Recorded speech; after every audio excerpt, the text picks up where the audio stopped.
I am a passenger engine. I have just finished pulling a long train of passenger cars. You can come next door. Oh, good! Do we have a day? Or look to see toys on YouTube or something? I'm sorry. I've still got some work to finish. Oh, come on! Do you do it I want to play with you. Oh, come on, please, Bert. Lacey, please don't be naughty. Now, come on. Bring your story with you if you want. Maybe you could have a book or something quiet. Oh, what's the matter with you now? First Mummy and Daddy's trust, and now you won't look at me or give me a smile or even call me Impy anymore.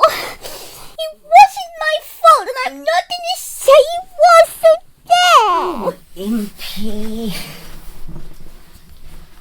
You shouted at poor Lynnwyn for something that she didn't do on purpose and got her so upset that she had to go home without her tea. You wouldn't say you were sorry when we asked you to. You treated a guest in our house really badly. And after Lynnwyn, Auntie Polly and Uncle Mike had been so good to you, had your birthday party at their house and everything.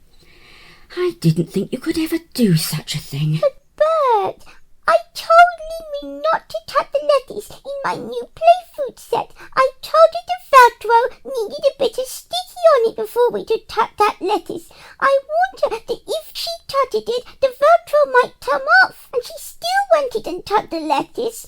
And the Velcro did come off, and now the lettuce won't stick together. And she went and lost the Velcro, so now we can't get it mended. And my new set, my brand new play food set is all ruined.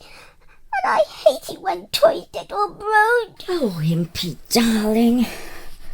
I know how you feel about your toys, but toys can be mended or even replaced, and they don't last forever. We eventually grow up and don't want them anymore.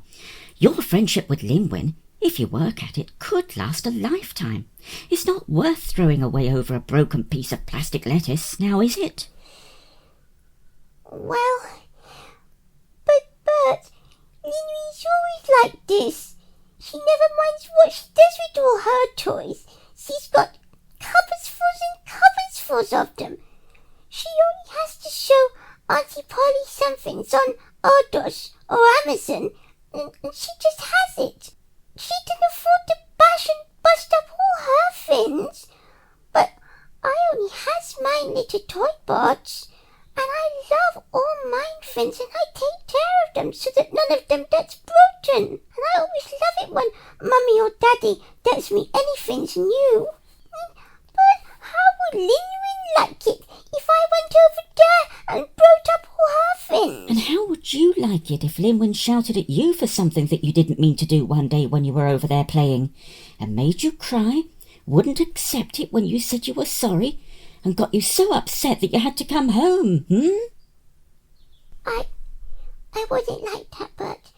I wouldn't like that at all. It would be like when that Skylar Harris and those dolls used to toy me a Barbie doll and a little baby and a little sissy and push me off the monkey bars. Was I really as nasty as Skylar Harris, Bert? No, Impy, not quite, because you didn't hit Lynnwyn or push her, but you weren't a nice girl at all. And after Lynnwyn and her mummy and daddy have been so amazing to you. Oh, I'll phone up and I'll tell Lynnwyn and Auntie Polly that I'm sorry. And I am sorry now. I didn't think of it until you asked how I'd like it. Well, I used to find it hard not to get cross or do nasty things to my little brothers and sisters sometimes, until my mum taught me that lesson, Impy. She calls it the golden rule. What's the golden rule? And how did your mum teach you? Will you tell me about it? Well, it happened this way, Impy. It was one Monday morning. My mum was doing the washing. The cube was full of steam and the smell of the strong yellow soap we used. The foragers got it from a big soap warehouse, chipping pieces off the great big yellow blocks. It smelled horrible, like disinfectant. Oh! Quite. Well, our mum was busy, and it was bitter cold, so the little ones couldn't go out to play. The older ones were all off somewhere or other, so I had to try and keep them amused. There were Arky and Marky, you know them. Oh, Arky and Marky, yes. Also another pair of twins, Leo and Lani, another pair of little monkeys. My favourite sister Mella, and my toddler brother Rocco. Oh, I've never heard you talk about I him. don't often. He's still around, just an ordinary lep with a cube, a family and a job. We get on fine and he's nice enough, but there's not much to say about him. But when he was young, he was a bundle of mischief. You couldn't take your eyes off him for a second. Ooh, you had your hands full then. Did I ever? And you see, I didn't want to be looking after lings, children to you, but we call them leplings, so lings for short. I didn't want to be looking after lings. I wanted to read my books and learn my lessons, but no chance. Every few minutes there would be yelling and shouting, and I'd have to look up and deal with the next piece of naughtiness. If I'd been concentrating better, I could have stopped trouble before it started, but I never thought of that. Oh, goodness. Well, time went by, Mum went on washing, I went on reading, and the lings went on playing up. In the end, the uproar rose to such a pitch that Mum turned round from the tub and gave me a clip on the ear with her wet hand. "You aren't watching them proper, Albert," she said. "They didn't ought to be making all this noise. Now, you do your work, and let me do mine. Never mind all them books, there'll be time enough for that." And she went back to pounding the cloves. Oh, goodness me. And then did you stop reading after that? What do you think? I loved my books far too much to put them aside, even when Mama told me to. I went on sneaking looks at them. I got so absorbed in one particularly difficult piece of the lep code I was trying to learn that I lost myself entirely, and I totally missed seeing little Rocco sneaking up on me. Oh, Dennis Stasis, what was he doing? Questions, Impy. I'm about to tell you. Well, I was hunched forward over my book with my nose nearly touching the page, the better to see the tiny letters. As I was sitting on the floor of the cube, right in among the lings, this position brought my pointy ears well within reach. That little monkey leaned forward, bared his sharp little teeth, and before I knew what was happening, had given the tip of my left ear a hearty nip. Oh, Dennis Stasis, me. Oh, ouch. Did he hurt? You'd better believe it did, Impy. I hadn't been expecting any such thing. I'd been deep in my book, and to suddenly be brought back to earth in this way was awful. I let out a roar you could have heard right down at the other end of the colony. Oh, goodness me. I seized the now terrified Rocco by the scruff of the neck, and, grabbing the first piece of cloth I saw, which just happened to be one of my dad's spotted handkerchiefs, I ran him out of the cube and down to the pump about 200 yards away. Oh, my goodness, what did you do to poor little Rocco? I bypassed the queue of startled femmes waiting to fetch water. I tell you, I was so mad I didn't care who I pushed past. I held poor little Rocco, now wailing with fright, under the pump, and hauling on the handle with all my might, pumped water on his poor little head, while I scrubbed his mouth vigorously with my dad's not very clean hanky. You didn't. I did, Impy. After a few pumps and scrubs, Rocco's wailing got through to me, and I stopped. Then I let him go, and he ran away, as if I was some kind of monster. I took my time, slouching back to the cube. The truth was, I was rather ashamed of myself.